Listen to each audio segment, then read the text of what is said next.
අතීතයේ මිනිසුන් ජීවත් වූ ආකාරය, ඔවුන්ගේ ජීවන රටාව සහ ඔවුන් අපට ඉතිරි කරගිය සාධක පිළිබඳව සොයා බැලීම මට හැමදාමත් විශේෂ උනන්දුවක් ඇති කළ දෙයක්. ඒ නිසාම මෙවර අපේ ගවේෂණ චාරිකාව සඳහා තෝරාගත්තී රත්නපුර දිස්ත්‍රික්කයේ කුරුවිට ප්‍රදේශයේ පිහිටි ඓතිහාසික හා පුරාවිද්‍යාත්මක වටිනාකමකින් යුත් බටදොඹලෙනයි. මේ ගමනට මමත් මගේ යාළුවා වන මාලිංග මල්ලිත් එකතු වුණා. අපි දෙන්නාම බයික් එකකින් මේ ගවේෂණ චාරිකාව ආරම්භ කළේ හුදෙක් ස්ථානයක් නැරඹීමට වඩා එහි ඉතිහාසයත්, ස්වභාවික සුන්දරත්වයත්, අතීත මිනිසාගේ ජීවන රටාවත් ගැන අපට හැකිතරම් අත්දැකීමක් ලබා ගැනීමේ අරමුණින්.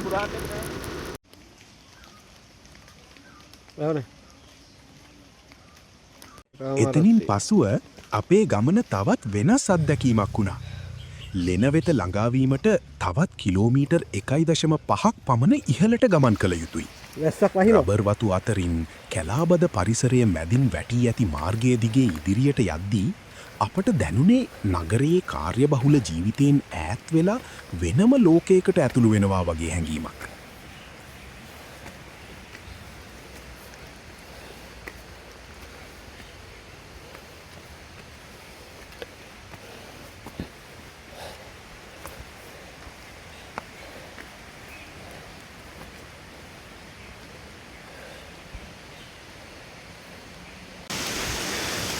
මුදල්ලාගේ ආරෝදීකේ ඔබත් වෙන්නේ සබන් කැලක් අරගෙන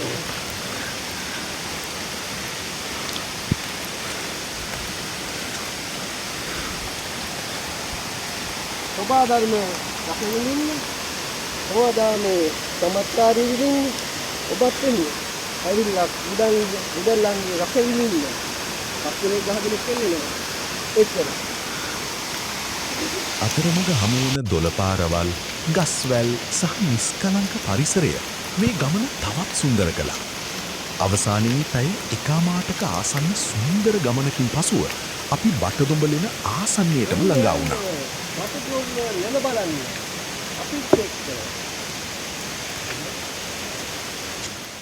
බටදොඹලෙන කියන්නේ සාමාන්‍ය ගල් ගුහාවක් නොවේ. මේ ශ්‍රී ලංකාවේ ප්‍රාග් ඓතිහාසික මානවයා පිළිබඳ වැදගත් සාධක හමු වූ පුරාවිද්‍යාත්මක ස්ථානයක් ලෙස සැලකෙනවා. මුහුදු මට්ටමේ සිට මීටර් 400ක් පමණ උසකින් පිහිටා ඇති මෙම ලෙනේ දිග අඩි 75ක් පමණද, උස අඩි 30ක් පමණද, පළල අඩි 15ක් පමණද වන බව සඳහන් වේ.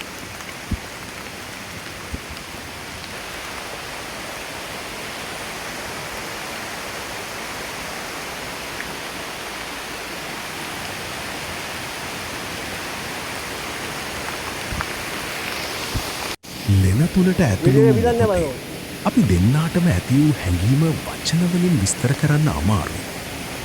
අපි ඉදිරියේ තිබුණේ හුදෙක් ගල් ගුහාවක් නොවේ.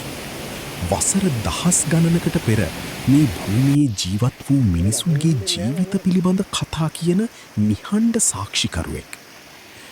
පුරාවිද්‍යාත්මක ගවේෂණවලදී මෙහි ප්‍රාග් ඓතිහාසික මානවයන් සම්බන්ධ වැදගත් සාධක රැසක් හමු වී ඇති අතර බටදුඹලෙන ශ්‍රී ලංකාවේ ප්‍රාග් ඓතිහාසික අතීතය අවබෝධ කර ගැනීමට ඉතා වැදගත් ස්ථානයක් බව අපට එහිදී තේරුම් ගියා.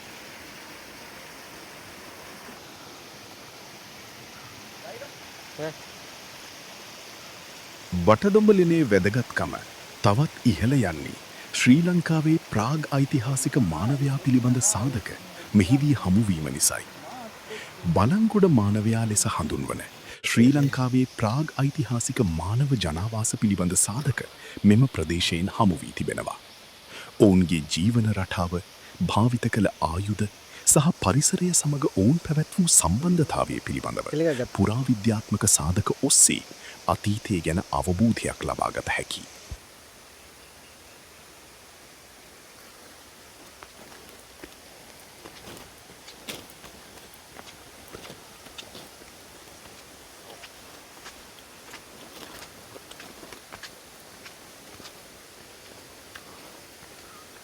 එදා මේ ලෙන තම නිවහන කරගත් මිනිසුන් ගල් ආයුධ භාවිත කරමින් අවට ස්වාභාවික සම්පත් උපයෝගී කරගනිමින් තම ජීවිතයේ ගෙන ගිය ආකාරයේ සිතමින් සිටියේදී අපි දෙන්නාටම දැනුනේ අපි ගමන් කරන්නේ ඔතන බලන්න. ස්ථානයක් හරහා පමණක් නොවෙයි.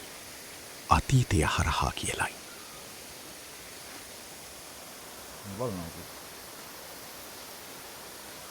සමහර ඉන්නවා. අපි යමු දෙමළෙන් ඓතිහාසික අගයන්ගේ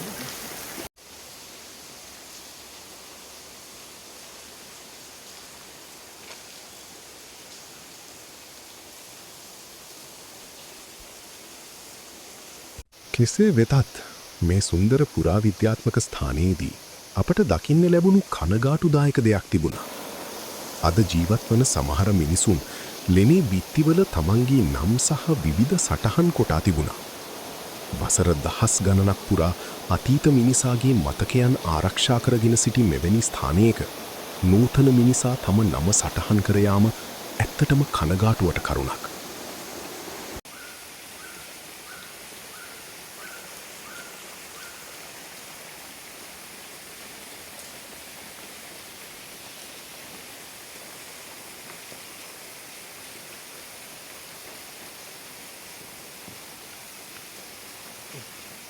අපිට අතීතය දැකගන්න ලැබෙන්නේ මෙවැනි ස්ථාන හරහා.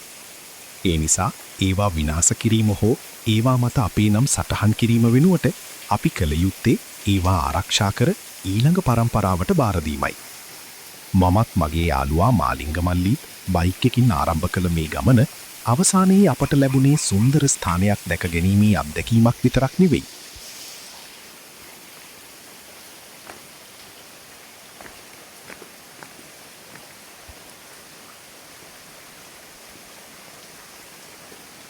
එය අපේ අතීතය සොයා ගිය ගවේෂණයකි. ඔබත් දවසක කුරුවිට බටදුඹලෙන බලන්න යන්න. නමුත් එහි යන විට සංචාරකයෙකු ලෙස පමණක් නොව අපේ අතීත උරුමය ආරක්ෂා කරන ගවේෂකයෙකු ලෙස යන්න.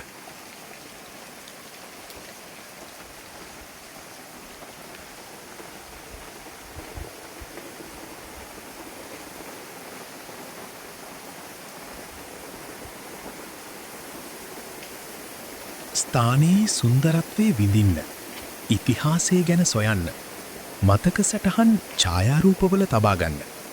නමුත් ගල්වල ඔබේ නම නොලියා පරිසරයට පොලිතීන් කොළ නොදා මතකයේ ඔබේ හදවතේ තබාගෙන ආපසු එන්න. අපේ පේජ් එකත් ෆොලෝ කරලා තියාගන්න අමතක කරන්න එපා.